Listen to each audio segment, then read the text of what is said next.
Okay, this is English 201, Week 1, Part 1. Welcome. I'm your professor, Jeff Clock.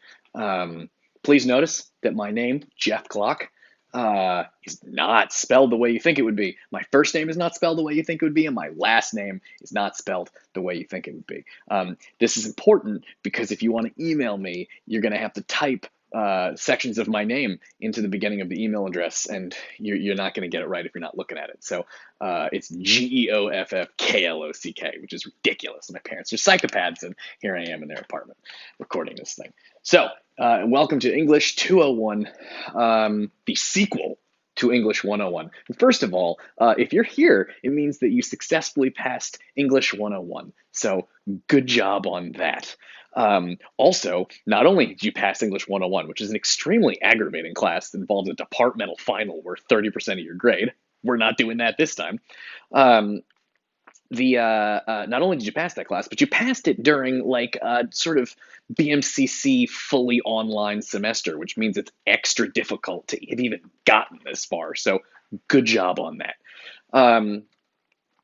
So this is the first week of videos. I'm going to start just by telling you a little bit about the class. I'm not going to go crazy. I'm just going to tell you just the important things you need to know.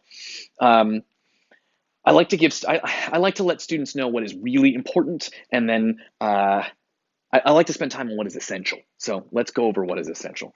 My name's Jeff Clock, English 201. What is this class? In English 101, which you guys already took, you were given pieces of nonfiction. Philosophy or essay, they didn't call it philosophy, but philosophy, essays, thinkers talking about ideas in the world. And then you were asked to write essays that respond to those things.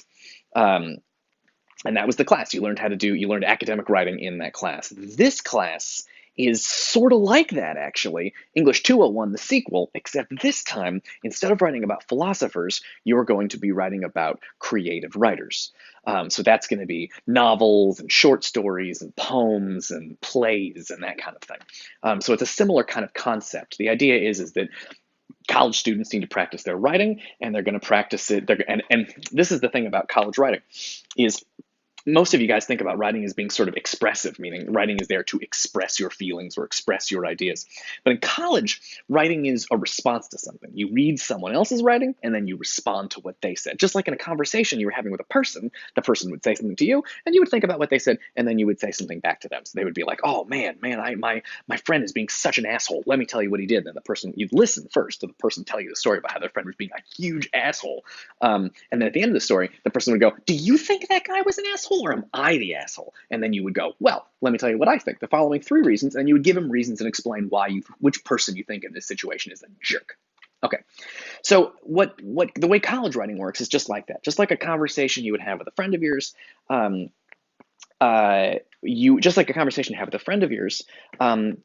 You listen and then you speak.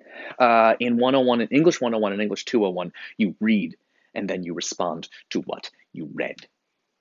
That's the concept. For a lot of students, English 201 is an aggravating course because most of my students are focused on jobs. They came to college to get better jobs and to make more money. And so they like it when their classes have a clear link to jobs and money. And this class doesn't do that because the chances of you having a job that's going to ask you to write about Renaissance theater is very low. And so a lot of students feel like I have students who are nursing students, and they're like, why the hell do I have to learn all this Shakespeare in order to be a nursing student? But you do.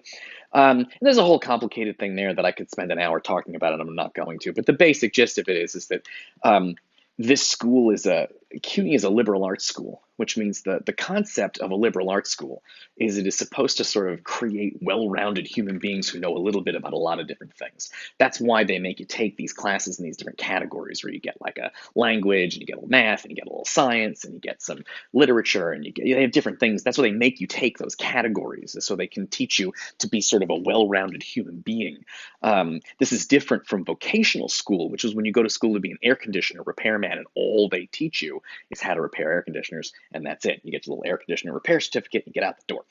But a lot of people including some of the bosses at this university, seem to think that a lot of the students and the bosses, strangely, although less of the teachers, seem to think the school should be designed for, I don't know, employment or whatever.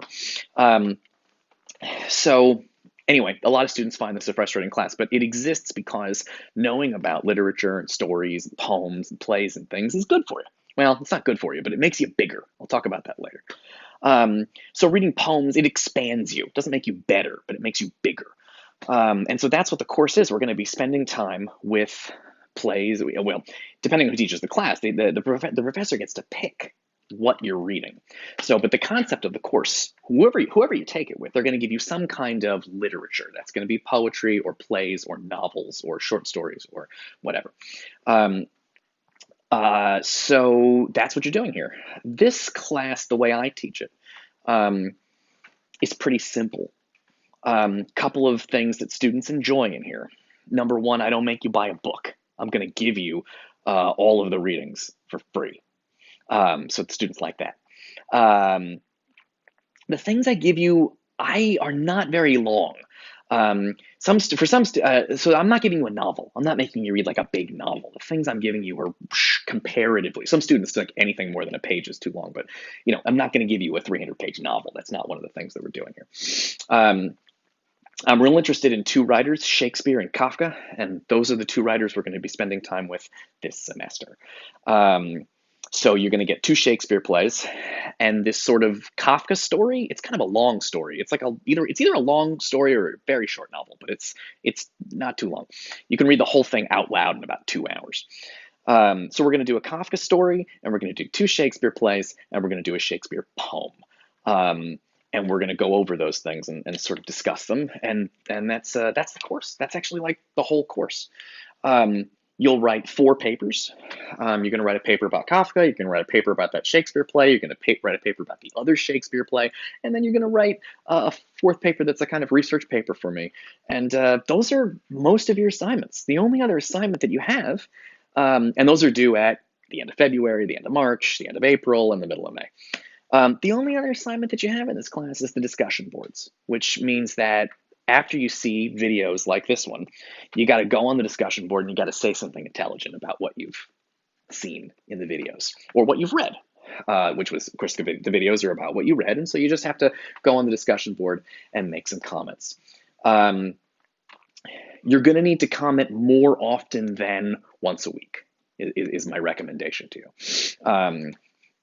All right. So those are your 5 assignments. I'm not going to give you. I don't like teachers that give you quizzes. I don't have a lot of there's not a million little assignments. I like to keep things pretty simple. There are 4 papers plus the discussion board. And that's the class. It's pretty straightforward. Let's see. What else do I need to tell you in terms of introductory stuff? Oh, probably one of the most important things you're going to need to do in this course is you got to go. It's on Blackboard. Obviously, if you're watching this, you know that. I don't know what other teachers' blackboards look like. I am not good at online teaching, and I have decided to keep it real simple. I like to keep things simple, clean, essential, simple. So if you take a look at the Blackboard site, there's really only like 5 things to click on the Blackboard site. I've seen a lot of my other teachers, and they seem to have a lot of things to click on. I only have 5 things. There's announcements, which is when I'm going to announce something or talk to you guys about what's going on this week. I got course content, which is all of your readings and the lectures about the readings. The discussion board, where you go to talk about those things. I got a little biography of me so you can see who the fuck I am. And there's one more thing, but I can't think of what it is. Oh, and your assignments.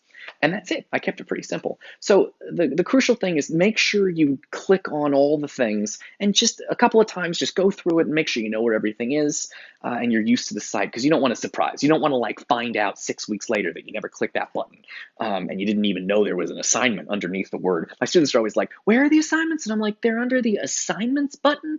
But I understand you're on your phones. It's hard to see.